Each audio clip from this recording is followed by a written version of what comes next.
뭐가 그렇게 어렵습니까? 그런데 왜 아까 실적치라고 답변하는데? 영원한 민주당 당원입니다.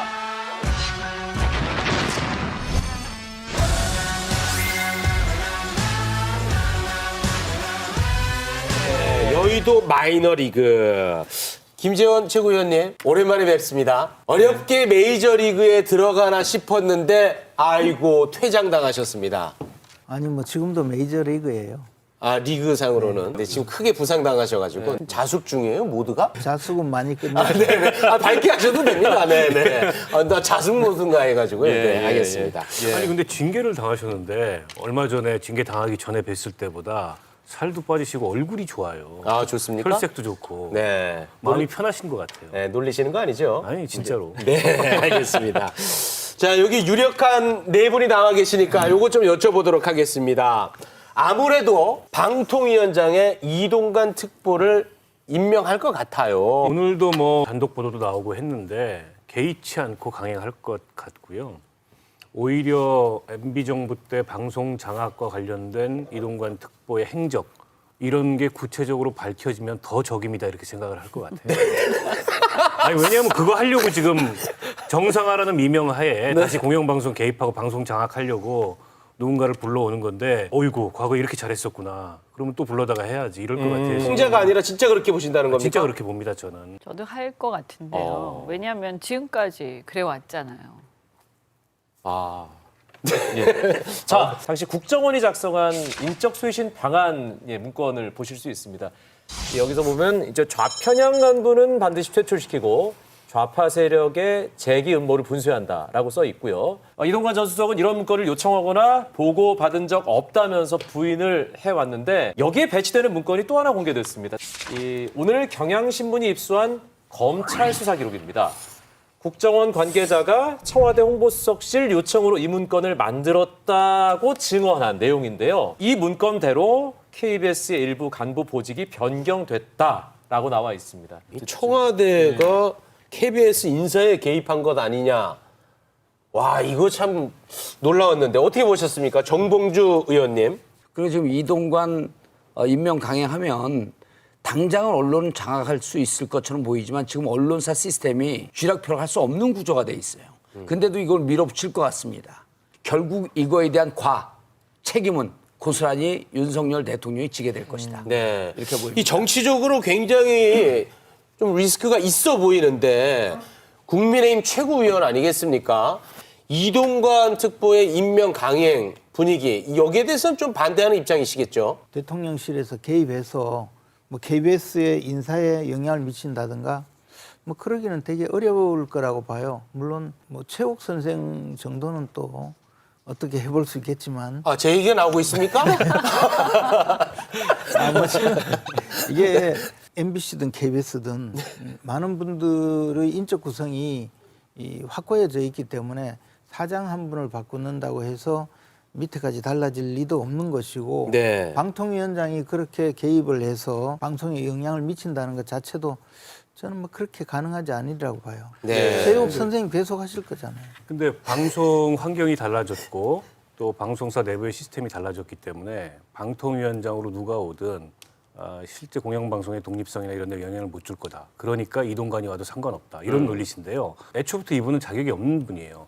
바로 직전 지금 방통위원장인 한상혁 위원장을 면직시킨 사유가 뭐냐면 TV조선 재승인 점수가 조작된 걸 알았지만 아무 대응을 안 했다. 네. 국가공무원법의 중대 위반 사항이 있다. 네. 이렇게 지금 면직을 시킨 거거든요. 자, 그러면은 경향신문이 오늘 단독 보도한 KBS 인사 문제에 좌파 성향 방송인들 골라내라고 국정원에다가 보고서를 요구하고 그거 받아가지고 실제 영향을 미쳐서 그런 분들이 인사가 됐다는 거 아닙니까?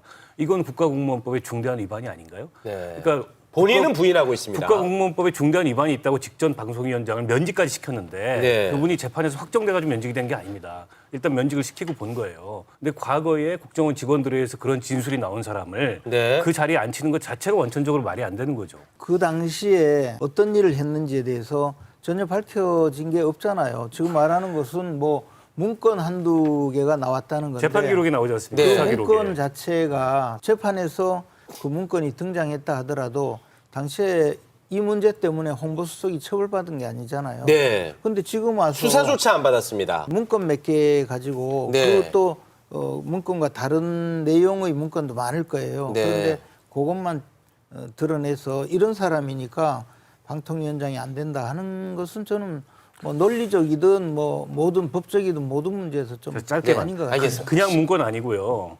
검찰에서 참고인 수사를 받은 국정원 직원들의 그 네. 참고인 수사 기록이고요. 맞습니다. 네. 지금 한상혁 위원장도 무슨 재판 통해 가지고 확정된 게 아니잖아요. 네. 근데 국가공무원법 위반했다고 잘랐으면 그런데 지금 여기서 그 정도 수사 이야기는 기록이 나왔으면 그런 분을 임명하면 안 되죠. 한상혁 방통위원장은 아예 방송사 하나를 심사에 개입해서 재승인을 못하게 만들려고 한 사람이잖아요. 그건 뭐 재판 네. 결과가 아니, 나온 건 어쨌든- 아니니까. 네. 네. 어쨌든 그런 상황이라고 본다면 이것은 차원이 다른 오늘 할 게 이야기예요. 아니 이 많은데. 문제뿐만 아니라 예. 방통위 설치법에 보면 어떻게 되어 있냐면요. 합의제 행정기관이라고 되어 있어요. 그래서 이 기관은 세 가지 성격을 항상 지켜야 되는데 객관성이 있어야 됩니다. 네. 그다음 독립성이 있어야 되고 중립성이 있어야 되기 때문에 이 사람 대통령 특보거든요. 이 사람이 어떻게 중립적이고 독립적이고 객관적입니까? 대상 자체가 안 돼요. 네. 이 문건들을 보면 좀 의심은 가죠. 말씀하신 대로 확정적인 건 아닐지 모르는데 의심은 간단 말이에요. 네. 그러면 한상혁 방통위원장에 대해서 문제 제기 많이 했잖아요. 네. 그러면 같은 맥락에서 문제 제기가 이렇게 심하게 될 수 있는 사람을 임명하는 것은 전 적절치 않다. 일관되지 않다라고 생각을 해요. 네. 그리고 대통령께서 국정농단 특검을 하시면서 블랙리스트 이런 거 얼마나 엄하게 처벌하셨어요. 그래서 제가 대통령 입장 같으면 이런 문제로 논란이 되는 걸 굉장히 원하지 않을 것 같은데 네. 그럼에도 불구하고 언론 만약에 의심하시는 것처럼 언론 장악을 위해서 임명을 강행한다? 왜 그럴까? 네. 좀 이해 안 된다. 알겠습니다. 네. 네. 김재원 최고위원 때문에 다 저랑 작별 인사하고 있어요. 아유. 지금 대한민국은 나라가 국민을 걱정하는 것이 아니라 국민이 나라를 걱정하는 지경이 됐습니다. 윤석열 정부에 말합니다. 모든 국정을 재정립해 주기 바랍니다. 대외관계를 바로잡아 주기 바랍니다. 대한민국이 이 지경이 된 데는 저의 책임도 있다는 것 잘 압니다. 저의 못다한 책임을 다하겠습니다. 대한민국이 이 지경이 된 데는 내 책임도 있다. 지금부터 못다한 책임을 다하겠다. 뭔가를 하겠다. 그렇죠. 이 정계 복귀 어떤 그런 느낌으로 보여지는데. 책임이 있죠. 이렇게 된 데는 이재명 후보가 경선에 이기고 난 다음에 공동선대위원장을 맡았어요. 한 달 동안 안 나타났습니다. 네. 이낙연 후보가. 네. 그럼으로 인해서 0.73% 졌어요. 그것 때문에 진 거예요? 저는 그것 때문에 졌다고 아유, 봅니다. 또 들으시면 또 이거 분란 생기겠네요. 아니요. 그렇게 보는 사람들도 많아요. 오. 근데 0.73% 24만 7천 명. 각 의원들이 한 지역에서 1,000명씩만 끌면 이기는 숫자예요. 이재명 지지했던 사람들 적극적으로 나왔거든요. 이낙연 지지했던 사람들 코빼기도 안 보였습니다. 그러면은 이낙연 지지했던 사람들이 이렇게 하는 데 대해서 수장인 이낙연 대표가 책임을 져야죠. 그 책임지겠다는 것 같아요. 그걸 지겠다라고 반성을 하게 되면 저는 박수. 본인이 대선 후보가 되지 않아서 이 모양이 됐다 이렇게 얘기하는 것 같아요. 그거는 착각. 함부로 착각하지 마세요. 왜 이렇게 세게 말하시는 거예요? 근데 제가 요즘- 보기에는요. 그게 아니고 아마 이낙연 대표 입장에서는 송영길 대표가 당선되는 과정에 돈 봉투가 뿌려졌다고 하니까 네. 송영길 대표가 당선된 것 자체도 문제가 있다 이런 생각을 분명히 가질 거예요. 네. 아마 미국에서 한국에 돌아올 때는 완전히 판을 뒤집어 엎어야 되겠다는 그런 각오를 가지고 왔을 거라고 봐요. 그러길 또 원하시겠죠, 우리 최고위원님은. 아니 우리가 원하든 원하지 않든 원치 않게 그렇게 갈 것이다. 결론은 그렇게 갈 것이고 네. 그렇게 해서 이재명 대표가 끄집어 내려오면 네. 민주당은 훨씬 강해져요. 더 좋아지는 겁니까? 왜냐하면 지금 이재명 대표 수준으로 정치를 해서는 안 되거든요. 근데 오랜만에 나오셔서 우리가- 감이 좀 떨어지신 것 같은데 제가 한 말씀 드릴게요. 이낙연 대표 들어오실 때 네. 의원들 4명 나왔어요. 1,000여 명이라고 이렇게 되어 있는데 잘못됐습니다. 지지자 1,000여 명. 1,000여 명이 안 돼요. 1,000명 미만입니다. 2011년에 잠깐만요. 2011년 대선 주자도 아닌 정봉주 감옥 갈 때 검찰청 앞에 10,000명 나왔고요.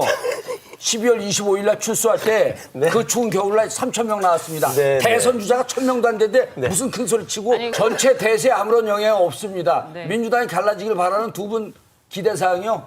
저는 민주당 내부 사정에 대해서 관심이 없어요. 예. 민주당 내부 사정에 대해서 저희가 뭐라고 할 사항은 아니라고 생각을 하고요. 어쨌든 민주당이 야당 역할을 제대로 해줬으면 좋겠다. 그래야 그건 맞는 나라가 얘기입니다. 바로 예, 가니까. 그건 맞는 얘기입니다. 그래서 그런 면에서 오셨으니까 좀 잘하셨으면 좋겠다는 예. 생각 일단 있고요. 네. 그런데 저는 아까 본인이 책임이 있다 하셨잖아요. 정말 저는 맞는 얘기인데 조금 아쉬운 부분이 뭐냐면 지난 정권에서 국무총리를 하셨잖아요. 네. 그래서 네. 그러면 그 정권이 왜 정권 교체가 됐을까라는 거에 대해서 한번 생각해 보셨으면 좋겠다.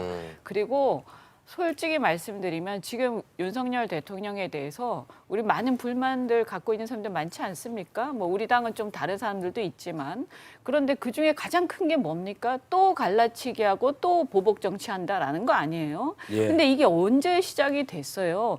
윤석열 대통령이 검찰총장 되시면서 시작된 거예요. 그럼 그때 그 부분에 대해서 본인은 어떻게 하셨는지 저는 좀 얘기하셔야 된다고 생각합니다. 네, 일단 자성의 목소리가 먼저 나와야 된다는 저는 말씀이고요. 이현주 의원님하고 같은 생각인데요. 네. 내 책임이 있다. 책임을 다하겠다고 얘기한 그 책임이라는 메시지가 혹여라도 지난 대선에 내가 후보가 못 되고 이재명 후보가 돼서 정권을 내줬다.